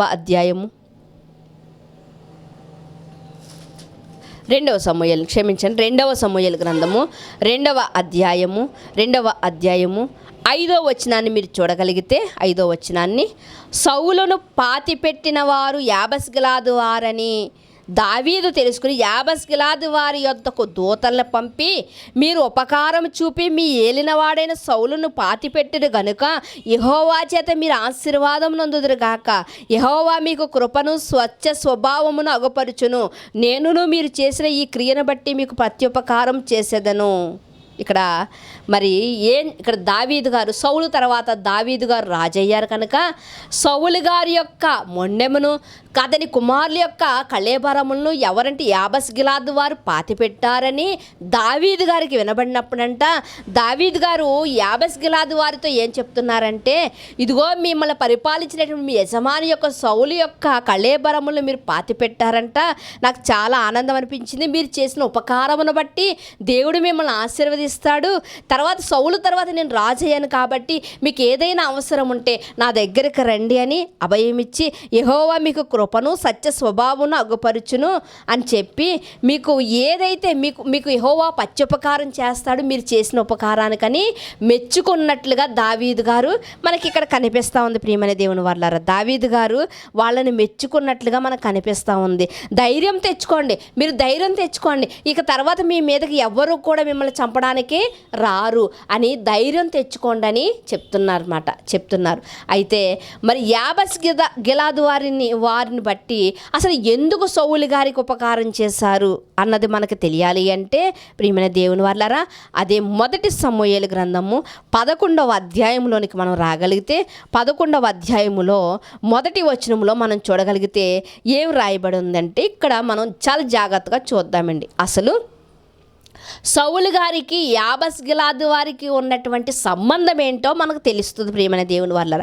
అమ్మోనీయుడైనటువంటి నాహోషు బయలుదేరి యాబస్ గిలాదుకు ఎదురుగా దిగినప్పుడు యాబాషు వారు, మేము నీకు సేవ చేయుదము, మాతో నిబంధన చెయ్యమని నాహోషుతో అనిరి, ఇశ్రాయేల్ అందరి మీదకి నింద తెచ్చినట్లు మీ అందరి కుడి కన్నులను ఓడదీయుదనని మీతో నేను నిబంధన చేసేదనని అమ్మోనీయుడైన నాహోషు యాబెసు వారి పెద్దలతో చెప్పగా, మేము ఇశ్రాయేల్ సరిహద్దులన్నిటికీ దూతల పంపుటకు 7 దినములు మాకు గడువిమ్మను. ఇక్కడ మనం చూడగలిగితే అమ్మోనీయుడైనటువంటి నాహోష్ అంట ఎక్కడంటే యాబస్ గిలాదు వారు ఉంటున్నటువంటి ఆ ప్రాంతంలో దిగంట ఏమంటున్నాడు అంటే, ఇశ్రాయేల్ అందరికీ సిగ్గు కలగడానికి, అవమానం కలగడానికి నేను యాబస్ గిలాదులో ఉంటున్నటువంటి మీ అందరి కుడి కన్నును తీయించేస్తాను. నిజంగా అప్పుడు యుద్ధాలు చాలా వెరైటీగా ఉండేయండి. యుద్ధం చేసి వాడిపోయిన తర్వాత అంట ఓడిపోయిన వారిని వాళ్ళు తీసుకువెళ్ళి చెయ్యి తీసేయడమో, కాలు తీసేయడము, లేకపోతే వారి యొక్క రాజ్యములో వారి సింహాలకి వాళ్ళని మాంసం ఆహారంగా వేయడము, ఇవన్నీ చేసేవారనమాట. అయితే ఈయన కూడా ఏమంటున్నాడంటే, మీ ఇశ్రాయేల్ అందరికీ అంటే మీకు వాళ్ళకి సంధి కుదిరింది కదా, మీకు వారు కలిసి ఉంటున్నారు కదా, కాబట్టి మీ ద్వారా వాళ్ళకి అవమానం కలగాలి కనుక నేను మీ కుడి కన్నులను తీసివేస్తాను. ఏంటండి ఇక్కడ ఒక చిన్న ఆలోచన మనం చేస్తే, అసలు కుడి కన్నునే ఎందుకు తీస్తానంటున్నాడు? ఏమండి, కుడి కన్నునే ఎందుకు తీస్తానంటున్నాడు అంటే, చూడండి, గురి చూసేటప్పుడు, బాణాన్ని గురి చూసేటప్పుడు కానివ్వండి, మరి దేనినైనా గురి చూసేటప్పుడు దేన్ని వాడతారు అంటే కుడి కన్నునే వాడతారు అన్నమాట. కుడి కన్నునే వాడతారు. అలాంటి కుడి కన్ను లేకపోతే గురి చూడలేడు. వీడు ఎలాంటి వాడు అంటే ఆజానుబహుడే, ఎలాంటి వాడంటే మరి పౌరుషం కలిగిన వాడే, ఎలాంటి వాడంటే బలాఢ్యుడే. కానీ కుడి కన్నే లేకపోతే గురి ఎలా చూస్తాడు? అంటే మనిషి 6 అడుగులు మనిషి ఉన్నాడు కానీ, లేకపోతే 7 అడుగులు మనిషి ఉన్నాడు కానీ యుద్ధానికి గురి చూసి బాణాన్ని కొట్టలేనటువంటి పరిస్థితి ఏర్పడుతుంది. అలాంటప్పుడు ఇశ్రాయేల్ వారు అందరూ కూడా ఈ సైన్యాన్ని తీసుకువెళ్ళినప్పటికీ కూడా ఉపయోగం అనేది ఉండదు. అందుకనే ఈ నాహోష్ ఏమంటున్నాడంటే, అమ్మోనీయుల యొక్క మరి రాజు ఏమంటున్నాడు అంటే, నాహోషు, ఇదిగో మీ కుడి కన్నులు తీసేసి ఇశ్రాయేలుకి అవమానం కలిగింతును. మీరు బాగానే ఉన్నారు, మీరు బాగా ప్రావీణ్యత కలిగినటువంటి యుద్ధశూరులను మిమ్మల్ని తీసుకెళ్తారు ఇశ్రాయేల్, కానీ అక్కడ ఏం జరగదు, సరైన పద్ధతిలో యుద్ధము జరగదు, అప్పుడు అవమానం పొందుకుంటారు వారు అని అతడు అన్నప్పుడు, అప్పుడు ఏమంటున్నారంటే ఈ యాబస్ గిలాదు వారు అంటున్నారు, అయ్యా మాకు 7 దినాలు మాకు గడువేయండి అయ్యా, ఎందుకంటే ఈ వర్తమానము మా ఇశ్రాయేలు నలుదిక్కులకు మేము పంపిస్తాము, కాబట్టి మాకు 7 దినాలు మాకు గడువు ఇవ్వండి అన్నప్పుడు, అప్పుడు అతడు గడువిచ్చినప్పుడంట వీళ్ళు ఏం చేశారు అంటే ఇశ్రాయేల్ అందరికీ వర్తమానము పంపించారన్నమాట.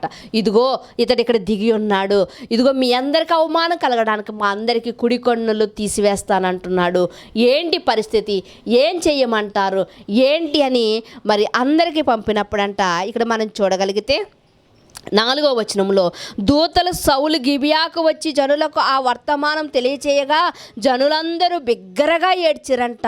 సౌలు అదే సమయంలో పొలములో నుండంట మరి పశువులను తోలుకుని వచ్చాడంట.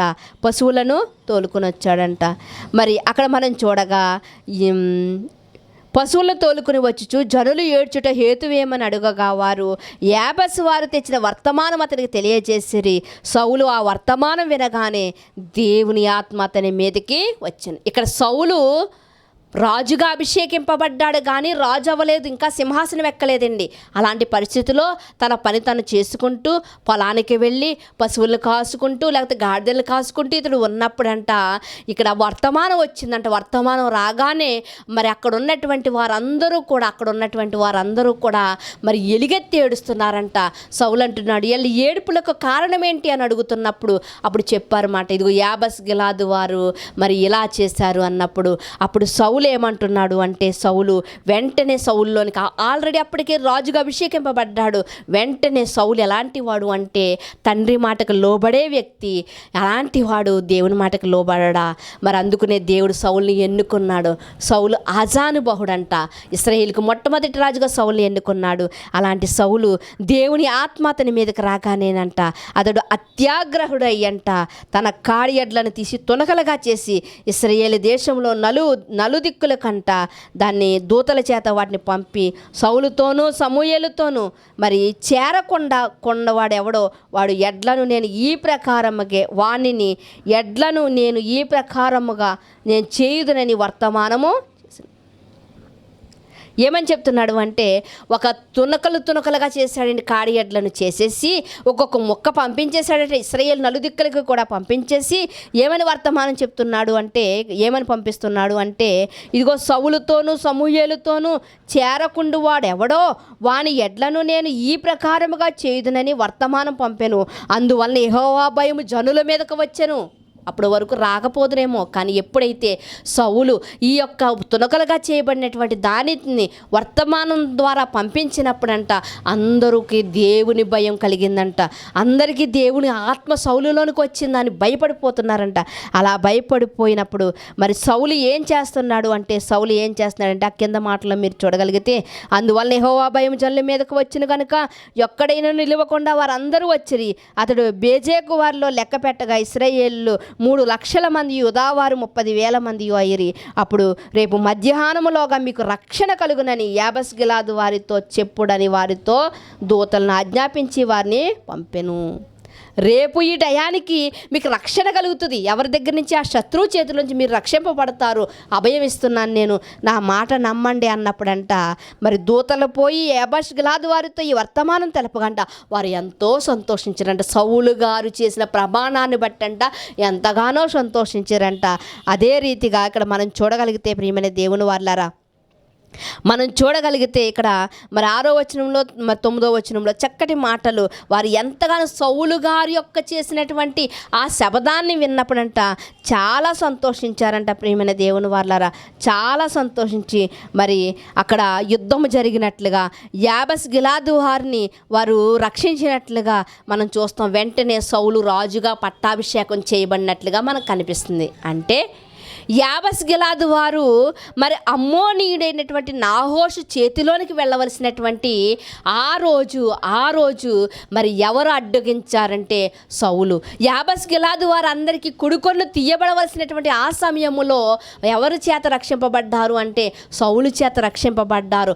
అందుకునే సౌలు గారు ఇలా మరణమైపోయారు, ఇలా దిక్కులేని శవంగా అయిపోయారు, ఇలా గోడగా తగిలించి ఉన్నాయి వాళ్ళ కళేబరాలని వినగానే యాబేష్ గిలాదు వారు సౌలు గారి మీద ఉన్నటువంటి కృతజ్ఞతాభావంతో రాత్రికి రాత్రి నడిచి ప్రయాణం చేసి ఆ శవాలను దొంగిలించి తీసుకువచ్చి మంచిగా సమాధి చేశారు. అందుకనే దావీదు గారు ఇప్పుడు ఎవరికి కౌరు పంపారంటే, ఈ రిస్పా చేస్తున్నటువంటి వేదన, రిస్పా చేస్తున్నటువంటి ఈ యొక్క మరి శోకం ఎవరికి వినబడింది? దావీదుకు వినబడినప్పుడు దావీదు సౌలు గారి యొక్క శవాలను ఎవరు తీసుకువెళ్ళారు అంటే యాబేష్ గిలాదు వారు తీసుకువెళ్ళారు. కనుక వారికి వర్తమానం పంపినప్పుడంట ఇప్పుడు మనం అసలు వచనంలోనికి మనం వచ్చేద్దాం. మనం దేన్నైతే మనం ధ్యానించుకుంటున్నామో ఆ వచనంలోకి వచ్చేస్తే 2వ సమూయేలు గ్రంథము 21వ అధ్యాయం 12వ వచనంలో, కాబట్టి దావీదు పోయి సౌలు ఎముకలను అతని కుమారుడిని యోనాతాను ఎముకలను యాబేష్ గిలాదు వారి యొద్ద నుండి తెప్పించి ఫిలిష్తీయులు గిల్బోల్లో సౌలును హతము చేసినప్పుడు వారు సౌలును యోనాతాను బెత్షాబు పట్టణపు వీధిలో వేలాడగట్టినట్లుగా యాబేష్ గిలాదు వారి ఎముకలను అచ్చటి నుండి దొంగిలించి తెచ్చిరి. కనుక కావున దావీదు వారి యొద్ద నుండి సౌలు ఎముకలను అతని కుమారుడిని యోనాతాను ఎముకలను తెప్పించెను. రాజాజ్ఞను బట్టి ఉరి తీయబడినటువంటి ఈ రిస్పా కుమారులను, ఉరి తీయబడినటువంటి ఈ యొక్క మెరీబా కుమారులు 5గురును కూడా ఉరి తీయబడినటువంటి వీళ్ళందరినీ కూడా కిందకు దించడం జరుగుతుంది. ఉరి తీయబడిన వారి ఎముకలను జనులు సమకూర్చంట సౌలు ఎముకలను అతని కుమారుడిని యోనాతాను ఎముకలను బెన్యామీను దేశంలో చేరిన శేలాలోనున్నటువంటి సౌలు తండ్రి యగు కీషు సమాధి యందు పాతిపెట్టిరి. అర్థమైందండి? గిబియోనీయుల పట్ల చేసినటువంటి సౌలు చేసినటువంటి తప్పిదము అంట దేవుని దగ్గరికి వెళ్ళిందంట. దేవుడు కరువు రప్పించాడంట. ఈ కరువుకు కారణం ఏంటి నాయనా అని దావీదు గారు విచారణ చేస్తే, ఇదిగో గిబియోనీలు ఏది కోరతారో వాటిని ఇచ్చే అన్నప్పుడు, గిబియోనీలు అన్న సౌలు కుటుంబంలో 7 మాకు ఇచ్చే అన్నప్పుడు, సౌలు పెద్ద కుమార్తె కుమారులు 5 ఉపపత్ని కుమారులు 2 దావీదు గారు అప్పగించేశారు, చేతులు దులుపుకున్నారు. అయితే ఇప్పుడు ఈ 2 కుమారుల తల్లి ఇక్కడ రోదన చేస్తుంది శవాల దగ్గర. ఈ రోదన విన్నప్పుడు దావీదు గారు గుండె కరిగింది. మరలా యాబేష్ గిలాదు వారికి కౌరు పంపాడు. యాబేష్ గిలాదు వారికి ఎందుకు కౌరు పంపాడు అంటే, ఒకరోజు వాళ్ళందరూ కూడా కుడి కన్ను తీయబడిన వారుగా ఉండవలసినటువంటి వారిని సౌలు రాజు అవ్వక పూర్వము వాళ్ళని రక్షించాడు. కాబట్టి ఆ కృతజ్ఞతతో సౌలు గారి యొక్క కుమారుల యొక్క కళేబరాలని దొంగిలించి తెచ్చి పాతి పెట్టారు. కనుక ఆ ఎముకలను దావీదు గారు తెమ్మని కౌరు పంపారు. ఆ ఎముకలతో పాటు ఈ ఉరి తీయబడినటువంటి వారి ఎముకలను కూడా దగ్గర చేసంట. వీళ్ళందరూ సౌలు సంతానం కాబట్టి సౌలు గారి తండ్రి అయినటువంటి కీషు సమాధిలో వాటిని భద్రం చేశారు. ఇన్ని నెలల నుంచి రోధిస్తున్నటువంటి తల్లి ఇప్పుడు ఆమె మనసుకి సమాధానం కలిగింది. అంతే కదండి. ఆ తల్లి వేదన ఎందుకో తెలుసా? ఆ ఎండకు ఎండుతున్నాయి కళేబరాలు, వర్షానికి తడుస్తున్నాయి, చలికి మరి అవి ఉంటున్నాయి అంటే, ఈ పక్షులు రాకుండా మృగాలు రాకుండా కాపలా కాస్తుంది అంటే, తిండి తినకుండా నిద్ర లేకుండా ఎంత ప్రయాసపడింది ఎందుకో తెలుసా? మంచిగా సమాధి చేయబడాలని. ఇప్పుడు దావీదు గారు ఆ తల్లికి ఊరట కలిగించాడండి. ఉరి తీయబడిన వారి యొక్క కళేబరాలను కూడా తీసంట వారు ఏం చేశారు అంటే మంచిగా సమాధి. ఎక్కడ సమాధి అంటే, ఇదిగో తమ పితరుడైనటువంటి సౌలు తండ్రి అయినటువంటి కీషు సమాధిలో మరి పాతి పెట్టినట్లుగా మనకు కనిపిస్తూ ఉంటుంది. ప్రియమైన దేవుని వాళ్ళ రాజు ఇలాగ చేసిన తరువాత దేశం కొరకు చేయబడిన విజ్ఞాపన దేవుడు విన్నాడంట. ప్రియమైన దేవుని వాళ్ళారా, పాపం మనసులో పెట్టుకుని ప్రార్థన చేస్తే దేవుడు వింటాడా? వినడు. ఒకప్పుడు దావీదు గారు కూడా పాపం వలన ఒక బిడ్డ పుట్టినప్పుడు, ఆ బిడ్డ జబ్బు పడినప్పుడు ప్రార్థన చేస్తే దేవుడు వినలేదండి. పాపం మనసులో పెట్టుకుని ప్రార్థన చేస్తే దేవుడు వినడండి. ఎప్పుడైతే వీళ్ళ హృదయాలు క్రియలయ్యో, ఎవరైతే వీళ్ళ మీద నిందారోపణ చేస్తున్నారో గిబియోనీలు, వాళ్ళకి సమాధానం కలిగిందో అప్పుడు దేవుడు వారి ప్రార్థన ఆలకించాడు, వాళ్ళకి వర్షాలు కురిపించాడు, వాళ్ళ కరువును తీర్చాడు. ప్రియమైన దేవుని వర్లారా, ఇక్కడ మనం ఆలోచించవలసినటువంటి విషయం ఏమిటి అంటే, ప్రియమైన దేవుని వర్లారా, చచ్చిన శవాల కొరకు ఆ తల్లి పోరాడింది. బ్రతికున్న వారి కోసం కాదండి, చచ్చిన శవాల కోసం మంచిగా కప్పెట్టాలని చచ్చిన వారి కోసమే ఆ తల్లి అంత పోరాటం చేస్తే, అంత విలపిస్తే, అంత వెళ్ళి అక్కడ కూర్చుని అక్కడ తన 4 నెలలు 5 నెలలు అక్కడ ఆమె జీవనం సాగిస్తే, ఈరోజు బ్రతికి ఉన్నటువంటి మన బిడ్డల కోసం మనం ఎంత విజ్ఞాపన చేస్తున్నాం. ప్రియమైన దేవుని వాళ్ళరా, ఎంత విజ్ఞాపన చేస్తున్నాం, ఎంత విలపిస్తున్నాం. అయ్యో నా బిడ్డలు ఇదిగో బాల్యం నుంచి యవ్వనంలోనికి వచ్చారు కదా, నా బిడ్డలు లోకంలోనికి వెళ్తున్నారు కదా, లోక పాపమును అంటించుకోకుండా నా బిడ్డలు ప్రత్యేకపరచు నాయనా అని ఏ తల్లిదండ్రులు విజ్ఞాపన చేస్తున్నారండి, ఏ తల్లిదండ్రులు కన్నీరు కారుస్తున్నారు. ప్రియమైన దేవుని వాళ్ళారా, ఏ తల్లిదండ్రులు రోధిస్తున్నారు ఆలోచించండి. ప్రియమైన దేవుని వాళ్ళారా, చచ్చిన శవాల కోసం రోధించిందండి, సాధించింది. ప్రియమైన దేవుని వాళ్ళారా, ఈరోజు నువ్వు రోధిస్తున్నావా? విజ్ఞాపన చేస్తున్నావు నీ పిల్లల కోసం. ఈ లోకం అనేది అపవాది యొక్క చేతిలో ఉందని మనకు తెలిసింది కదా, ఈ లోకం మీద అధికారి వాడని తెలిసింది కదా, వాడు గర్జించే సింహం వల్లే తిరుగుతున్నాడని తెలిసింది కదా. తెలిసినప్పుడు మన బిడ్డల కొరకు, మన కుటుంబాల కొరకు మనం మెలకువగా ఉంటున్నామా? ప్రియమైన దేవుని వాళ్ళారా, మనం ప్రార్థన చేయగలుగుతున్నామా? మన బిడ్డల కోసం మనం రోధించగలుగుతున్నామా? ఒక మహాభక్తుడు అంటూ ఉంటాడు, ప్రియమైన దేవుని వాళ్ళారా, ఈరోజు నేను ఇక్కడ నిలబడి ఇన్ని లక్షల మందికి వాక్యాన్ని చెబుతున్నానంటే, ఒకరోజు నా తల్లి కన్నీటి ప్రార్థనలో నేను కొట్టుకుని యేసయ్య పాదాల దగ్గరికి వచ్చాను అంటున్నాడు. ప్రియమైన దేవుని వాళ్ళారా, ఈరోజు తల్లులుగా ఉన్నటువంటి మీరు ఎలా ఉన్నారు? ఇదిగో రిష్పా మనకు చెబుతుంది, చచ్చిన వారి కోసమే నేను ఎంత ప్రయాసపడితే, చచ్చిన వారి కోసమే నేను ఉపవాసం ఉంటే, చచ్చిన వారి కోసమే నేను నిద్ర లేకుండా జాగరణ చేస్తే, నేను చచ్చిన వారి కోసం నేను ఎంత పోరాడితే, ఇంత వేదన చెందితే, బ్రతికి ఉన్న మీ పిల్లల కోసం మీరు ఎందుకర్రా చింతించరు అని రిష్పా మనల్ని నిలదీస్తుంది, మన మీద నేరస్థాపన చేస్తుంది. సమాధానం మీ దగ్గర ఉందా? సమాధానం మీ దగ్గర ఉందా? ప్రియమైన దేవుని వాళ్ళ రిష్పా అంటే ఏంటో తెలుసా అండి? మండుచున్న బొగ్గంట. రిస్పా అంటే ఏంటండి? మండుచున్న బొగ్గు అంట. నిజంగా బొగ్గే, కానీ మండింది. బొగ్గులా ఉంటే ఉపయోగం ఉండదేమో, కానీ అది మండితే ఉపయోగం అండి. అందుకనే రిస్పా మండిందండి. 4 నెలలు మండిందేమో. దావీదు గారి చెవిలోకి వెళ్ళింది ఆ మాట.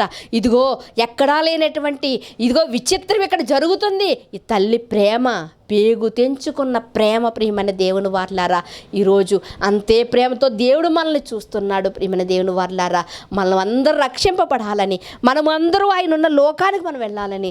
5 బిడ్డలను కోల్పోయినటువంటి మెరీబాకి బాధ లేదేమో, చింత లేదేమో, కానీ 2 బిడ్డల కోసం ఆమె ఎంత ఆలోచిస్తుందో. ఈరోజు లోకంలో ఉన్న వారికి బాధ లేదండి. వాళ్ళ పిల్లలు ఫ్రెండ్స్తో ఉన్నా, వాళ్ళ పిల్లలు ఈ దూర ప్రాంతాలకు వెళ్ళిపోయినా వాళ్ళకి బాధ లేదండి.